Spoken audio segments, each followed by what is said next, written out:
Why do 100% of humans crave that sweet rush of happiness? Dopamine is like your brain's cheerleader. It's a tiny chemical that drives your motivation, pleasure, and even learning.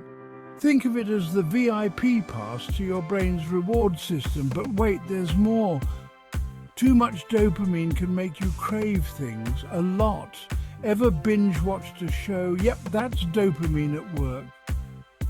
Anna Lemke's book, Dopamine Nation, dives deep into this.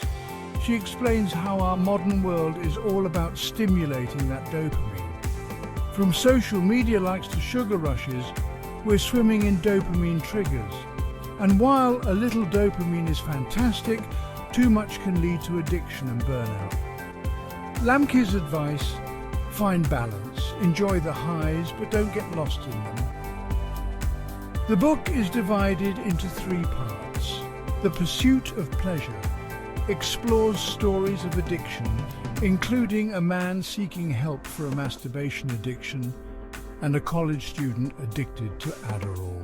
The Age of Indulgence delves into how our society's constant availability of resources can lead to serious problems and avoidance of discomfort. Finding Balance offers insights and strategies for navigating a world that tempts us to overindulge 13. In our modern world, we're surrounded by instant gratification and pleasure-seeking stimuli. Dr. Anna Lemke, a clinical psychiatrist from Stanford University School of Medicine, takes us on a thought-provoking journey to explore the hidden dangers beneath our pleasure-driven society. Her book, Dopamine Nation, delves into the neurobiology of pleasure, pain, and addiction, shedding light on how overconsumption affects our brains and lives. Key themes: the brain's reward system. Our brain's reward system relies on neurotransmitters like dopamine. When released in specific brain regions, dopamine creates pleasurable feelings, motivating us and reinforcing certain behaviors.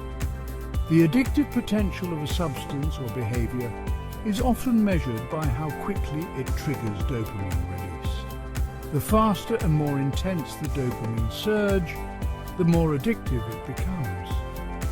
Pleasure and pain are processed in the same brain area, maintaining a delicate balance. Homeostasis ensures equilibrium, tipping the scale toward pleasure when dopamine is released. However, excessive pleasure triggers pain to restore balance. The pleasure-pain balance. Living organisms naturally seek homeostasis. Our brains self-regulate pleasure and pain like a scale. Overindulgence disrupts this balance. In our dopamine-driven society, we're bombarded with stimuli, from drugs and devices to social media and gaming. Dr. Lemke emphasizes the need to restore equilibrium. We must recognize our pleasure-seeking patterns, break addiction cycles, and find healthier ways to enjoy life. Takeaways: awareness. Understand the neurobiology behind pleasure and addiction. Moderation. Enjoy indulgences in moderation to prevent overload. Balance. Strive for equilibrium between pleasure and pain. Balance. Lemke's ultimate purpose is to persuade readers to take stock of their own behaviors and become more aware of their pleasure-seeking patterns, seeking a healthier balance in an age of indulgence.